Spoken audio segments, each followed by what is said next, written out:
It's time for the B-A-Q-A. Hey, the B-A-Q-A. What you say? The B-A-Q-A with Yanely. The B-A-Q-A with Tiffany. The B-A-Q-A. We have Yanely. I'm going to say it wrong. Espinal. Espinal, right? Yes, so she's the author of Mind Your Money, but also she's just a dope Dominicana financial educator who has gotten so many amazing laws passed to teach financial education in high schools around the country, including Georgia. Where else, Yanely, have you gotten laws passed? Florida, Michigan. Actually, the most recent two states were Connecticut and Indiana. Yes. And one that is on the way, so this is breaking news, it hasn't gotten signed yet, but it's going to hopefully very, very soon, is Louisiana. Yes, girl. Okay. So Yanely, not only is she a financial educator, but she gets laws passed. So I asked her to join me to answer some questions, and we have one in this too. Actually, we're going to do two-part. We're going to answer a financial question, and then Yanely, y'all know I be mentoring people in business, especially brown women. And so Yanely's going to ask me a question. So just get your mind right about Yanely, what question you want to ask me. All right, so I'm going to read this question, and you can help me answer. All right. So question. Hi, first time writing in, long-term listener. Okay, girl. And long-time Tiffany's book reader. Okay, we love that. My question is, I currently have $13,000 in an Amex loan at an interest rate of 7%. So an Amex loan, not on her credit card. So that's important to make the distinction. I have an interest rate of 7%. My payments are around $500-ish every month, and I would like to pay it off sooner rather than later. There's so much different advice out there as to how to pay and how many payments a month in addition to send. I'm trying to do what's best and pay it off fast, but I want to have a little bit of extra cash on hand in case inflation gets worse.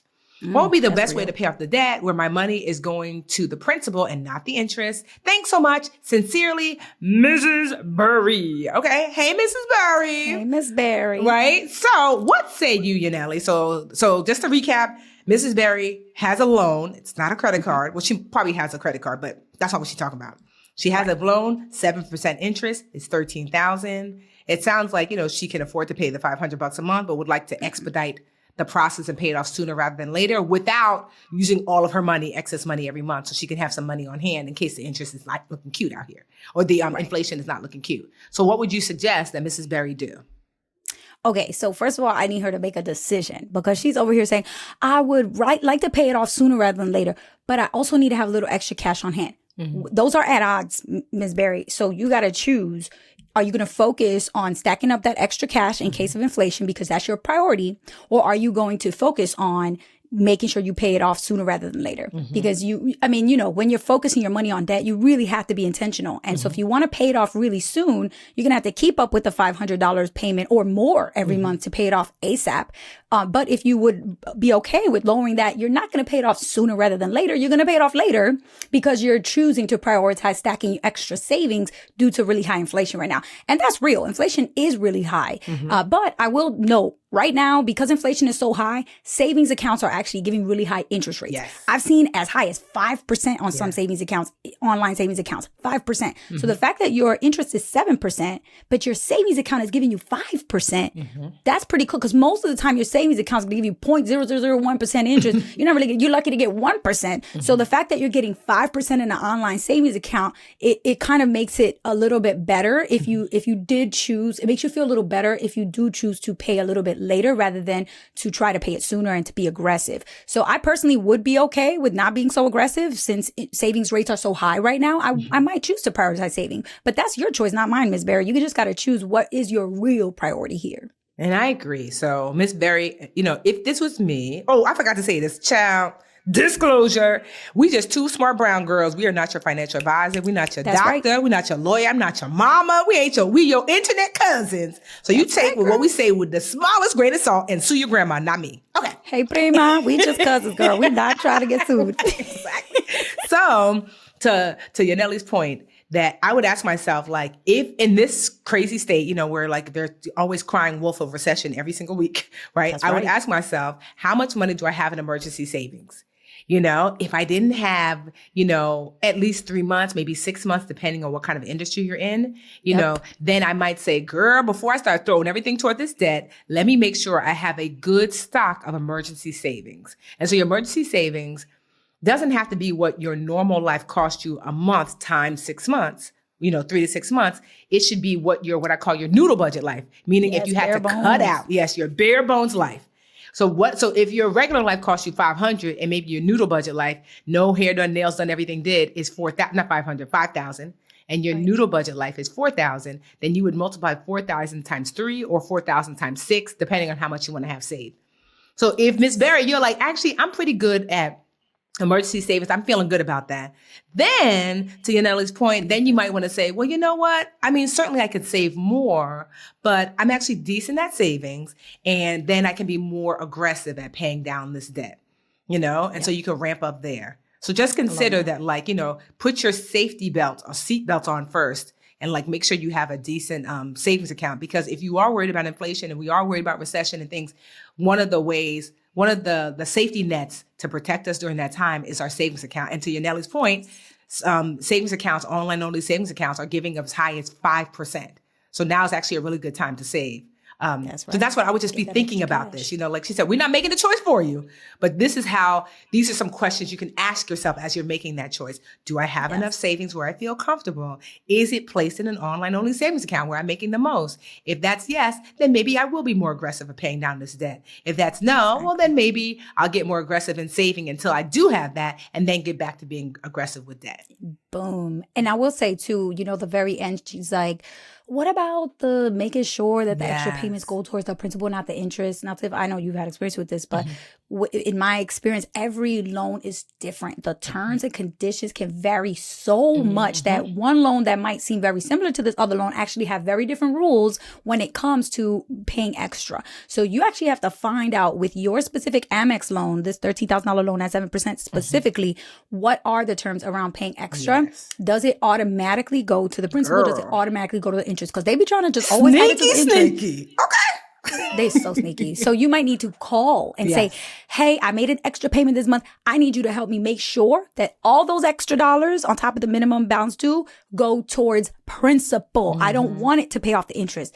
And you may have to make that phone call. And you also may have to just really confirm, you definitely have to confirm with your terms and conditions of your loan that is actually allowed, because they may put in the terms and conditions that any extra payments go towards interest. If that's the case, girl, they play. Then don't make no extra payment. Yes. Right. Then because the truth is, it's just money for their pocket. So, yes. Because the principal's never going to change. So every month, it's like you can't even tackle that main chunk that they're charging interest on. So if that's not an issue with your loan, great. Go ahead and add more, but make that call and make sure that they put it to the principal. Thank you. That was really great. Yes, she's right. So think about that too. Make that call, make sure that this is not just for Mrs. Berry. This is for across the board that you're listening. That's right. Because you're right. I had people who were paying extra, never checked, and it was going toward the interest, which is just fees what does that even mean? If that was the case, then I might as well just pay regularly, because I'm not trying to put more money in your pocket. You want to make sure that your second payment, if the first payment covers the interest of the fees for the month, then maybe your second payment isn't going directly to the interest. And then look, don't let them just tell you I didn't see it go down by $500 with the second payment. Boom. Trust but verify. Yes. Ooh, girl. Yes. Okay. Well, that was a really great question. We're going to come back when Yanely's going to ask me a question. Y'all know I be mentoring the girls, okay, in business and stuff. And so we're going to come back after this quick break, and we'll be right back with more B-A-Q-A, the B-A-Q-A, what you say, the B-A-Q-A with Yanely. Okay, guys, we'll be right back. Question: how much time do you spend on yourself in a given week versus how much time do you spend on other people? I'll wait. And how do you balance the two? The thing is, therapy can give you the tools to find more balance in your life so you can keep supporting others without leaving yourself behind. Y'all know that I have been working with Dr. Green, my therapist, for the longest. Therapy has literally saved my life. If you're thinking about starting therapy, give BetterHelp a try. It's entirely online, designed to be convenient, flexible, and suited to your schedule. Just fill out a brief questionnaire to get matched with a licensed therapist, and you can switch therapists anytime for no additional charge. Find more balance with BetterHelp. Visit betterhelp.com/brownambition today to get 10% off your first month. That's help.com/brownambition. And we're back. All right. So it is Brown Ambition question and answer. I forgot to tell y'all, if you have a question, which I know you do, and you need an answer, which obviously if you have a question, you need an answer, go ahead on over to brownambitionpodcast.com, click contact us or ask us anything. You can ask there. You can email us at brownambitionpodcast@gmail.com. You can slide into the DMs at Brown Ambition Podcast on IG, or you could tweet us at the BA Podcast on Twitter. Okay? So, you can ask us questions about career, money, business, just life in general. I don't know all the things, but the things I know, I'll share.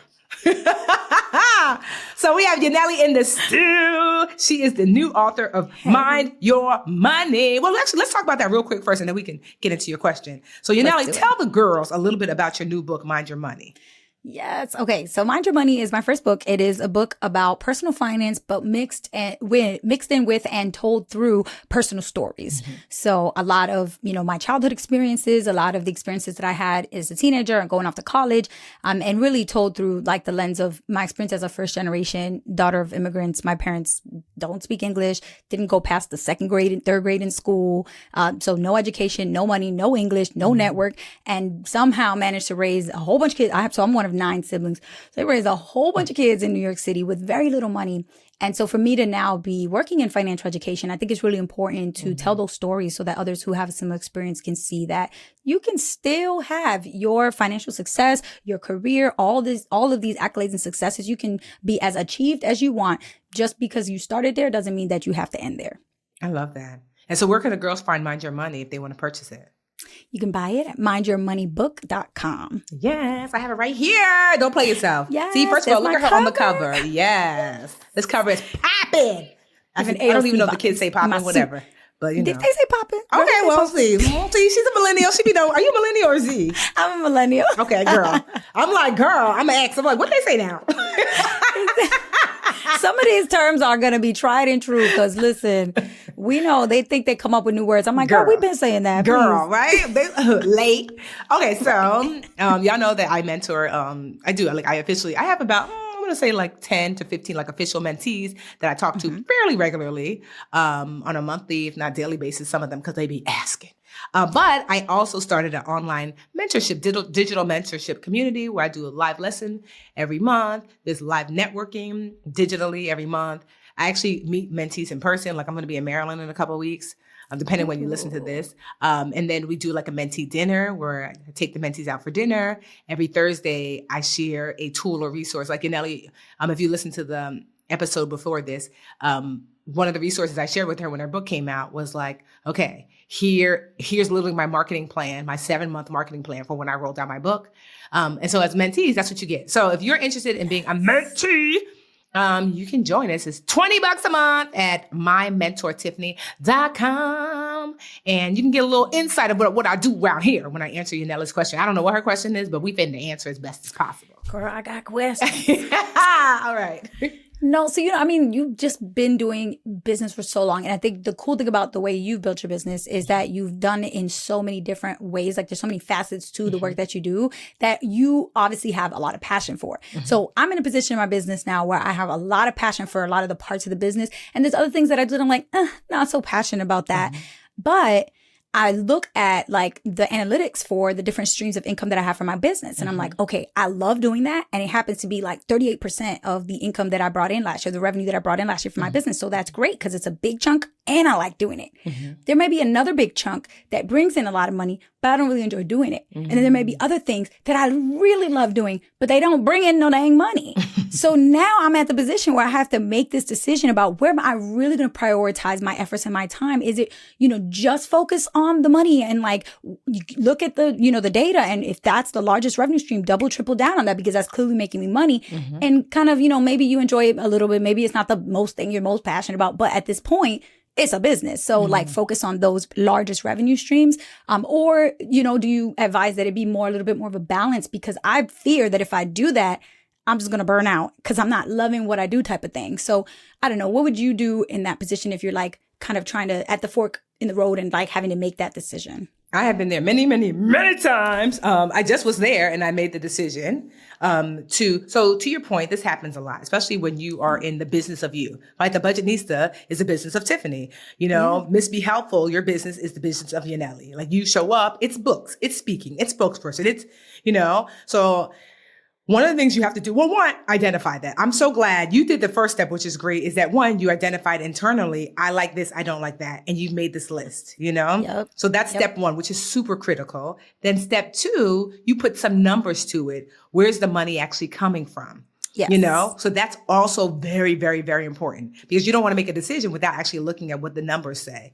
And then step three, I want you to know that if where you can make $10, you can make 100. Where you can make 100, you can make 1,000. So this is what I tell myself. So there are areas of the business just like you that I really did not enjoy.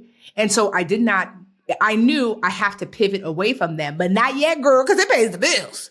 Right. And so I was like, hold up. So what I did was I did them. And then, every few months I did a little bit less and I really leaned in because if I'm making $10 in this part that I like, I can make 100. What are some things I can do to maximize my earning potential in the areas that I enjoy? You see what I mean? So slowly asking yourself that question and the key for being able to pivot really effectively is to ask the questions, because I say questions and answers are twins that have been separated at birth. So the moment that you ask a question, an answer is immediately born and then separated. And the better the question, the better the answer that you'll receive. But it's your job to search out the answer and reunite them. Boom. And so the fact that you're asking this question means that an answer exists because you're asking me and I'm saying solved it. Yeah. And so as we talk through it, you're going to be like, okay, so you don't have to put your business out here. But if we were just like no one else was on this call, I would ask, what's the specific thing? Because you might be saying, I'm just going to make it up for you. Let's just say that you love speaking engagements, but you hate spokesperson work. I'm just making it up, And so then I might be like, okay, here are some ways that I have learned to maximize my speaking engagement, Yanely, because now you're asking very specific questions. The more specific the question, the better the answer you're going to receive. So it's like, okay, because you're going to ask me so how do I make more in speaking engagements? I'm like, girl, in the beginning, I used to do these one-on-ones and then I used to do one to few, but then I started to get contracts. That's also speaking. And then because it was like me teaching in a classroom and also always offer up your book. Like that's another way to increase, your potentially what you can make. And then when you're speaking, see if you can get the audience to sign up for a freebie. And when you're there and then, so the freebie makes them go to your website, is your website missbehelpful.com? Yes, it is. Right. So let's just say they go to missbehelpful.com, they download the freebie. Now you have their name and their email and you can then upsell them something else. Right. So maybe you have a product or a service or whatever. So you're doing the speaking thing. So you get paid the money to speak. The people in the audience come to you, they hear you, they download your freebie. And sometimes the freebie is just, if you really like this presentation and you want a copy of it, send me an email and I'll send it to you. And really what they're doing is they're going to give you the name and email. And now you can say, do you also know I also have this and I also have that? And you see what I mean? And so cause you might be thinking, I've done all I can. A speaking engagement is a speaking engagement. It's not. It's not. That there's someone out there who is maximizing the hell out of their speaking engagements. And the more you ask the questions, the more answers will be revealed. And so that way you can slowly, as you start to increase your income here, reduce there. And so there are areas of my business where I've been doing that because I was like, I don't like the fact that so much of my money comes in one capacity. It was like 70% of my income came from spokesperson work, right? And although I enjoy spokesperson work, I felt that's too top heavy. Right. And I said, it's not diversified as much as it could be. And also, too, what if, they say you're not the hottest chick in the game wearing his chain? The girls, they're not faithful. They're like, ooh, girl, we out. I'm like, wait, we used to rock together. They're like, we changed our mind. And that's 70% of my income. And so I said, I want to make more reoccurring revenue. And so last year we were 70%, but I told the team and I said, here are some avenues for reoccurring revenue. There's affiliate partnerships. So we started to reach out to all the brands that I actually like and enjoy. And I already had a partnership with some of them. And I'm like, you only pay me $5, but the girls off the street get that. I should get 15. I should get 20. I should get 50. Hey, can you pay me on the back end? Some of them started paying me on the back end. You can get 1% of everyone you sent to us. So all of a sudden, those same relationships that I was sending people to that used to make me a few $100 a month now are making me upwards of $20,000 a month. I was like, hold up. Amazing. Right. Yes. And then I was like, I have that Patreon, like my mentor, Tiffany. Right. And so prior to this, it was $10 a month. And we had maybe like, I don't know, we had like maybe 1,100 people or whatever. But I mean, sorry, y'all missed the sale. But like I've doubled it to 20 because it's worth more than that. And, but before I doubled it to 20, I let people for the last 3 days lock themselves in. So I'm like, I'm not going to increase it for the $10 people ever. And so do you know that we jumped from like 1,100 people to like 2,500, almost like, yeah, to about 2,500 people. So That's it went amazing. from $7,000 a month, give or take. And now we're at $23,000 a month, reoccurring income. Amazing. But do you see how like, I was like, let me see the things and massage those things. And slowly but surely. So now when a speaking engagement comes in, I'm like, no. When a spokesperson comes in, I could say, no, I can save myself. Some things I do like to do, but I'll give you an example. I don't like doing SMTs. Right? Gotcha. A satellite media tour. So for those of you who don't know, that's when you love sit. Those, but it's a lot. I hate them. Because you sit in front of so for those of you who don't, you sit in front of this camera and a brand, I don't know, let's just say it's like, I don't know, Procter & Gamble, and they want you to talk about Vaseline, right? And they're like, Vaseline's so great. And then literally the camera, like different networks from across the country. So ABC, they're a small network in North Carolina, and then NBC in Chicago. Yes. So literally you might do 30 of them, these like 5 to 10 minute interviews back to back to back to back. And I find it to be miserable. But the thing is, those things were making me anywhere from $50,000 to $70,000 to sit there and do that. And so I used to say, might be worth a little misery. Yeah, right? But now I say no unequivocally. I don't do that.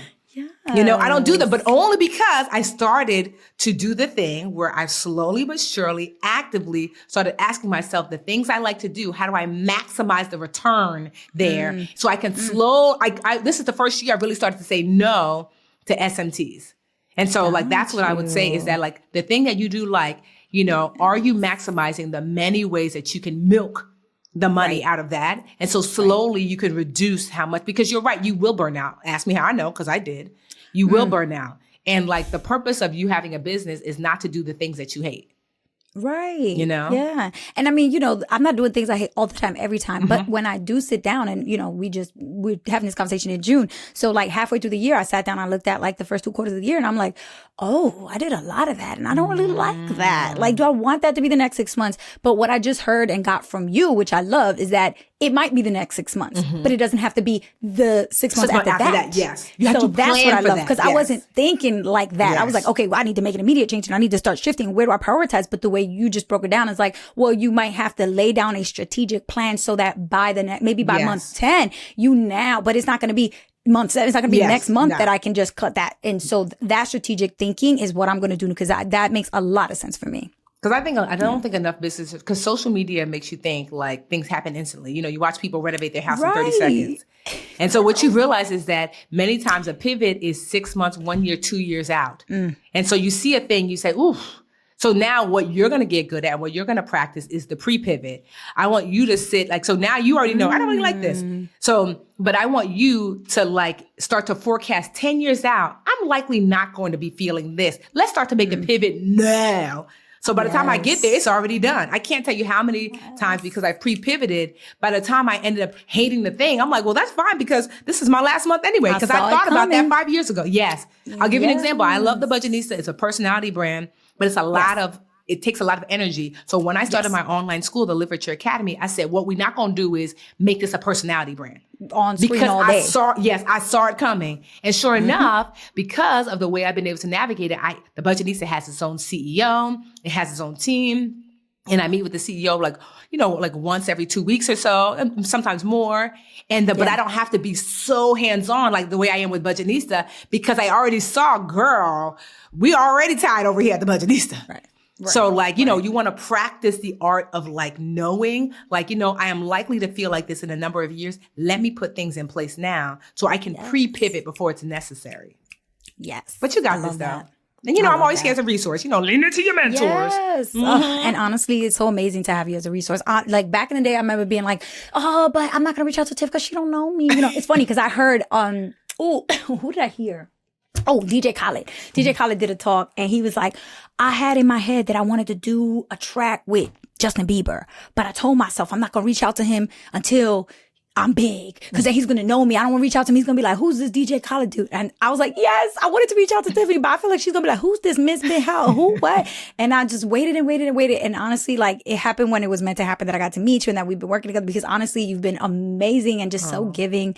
And everybody that I meet says the same thing. Like, I was in Puerto Rico for Janice Yo Quiero Dinero podcast. She had a summit and so many of the other speakers were all at lunch and I mentioned you and they were all like, we loved Tiffany. I mean, she just gives so much. She sat with me and I said, she sat with me. And they're like, no, she gave me an hour on Zoom. I said, she gave me an hour and 15 minutes on Zoom. And we were all just bragging about like how much of a mentor, like when you say my mentor Tiffany, but you really mean it. I mean, and that's just a beauty, just such a blessing. So we're all just so grateful. I speak for everybody when I say we're so grateful. Oh, honestly, I just love teaching. And truthfully, so many people have poured into me.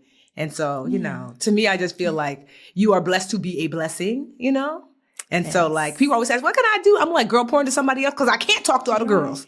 Right. So if I sound like, this is not proprietary information, like anything I share with you, you are free to pour into someone else because there's going to be another Miss Be Helpful that comes behind you that is going to be so grateful for your insight, And so if we all did that, imagine how much better this place would be. And so, no, I'm grateful. So if y'all want me to mentor you, go ahead on to mymentortiffany.com and lock yourself in. And if you want my body and you, anyway, let me focus. Because I be bringing out these songs. It's like, I think it's like Rod Stewart's like, if you want I'm serious about this. I'm going to get all your songs and put them in one long reel. Like, I'm not playing. I'm going to send it to you. I might post it. I might. Because I was singing last night. I was like, don't give me a song in a tune.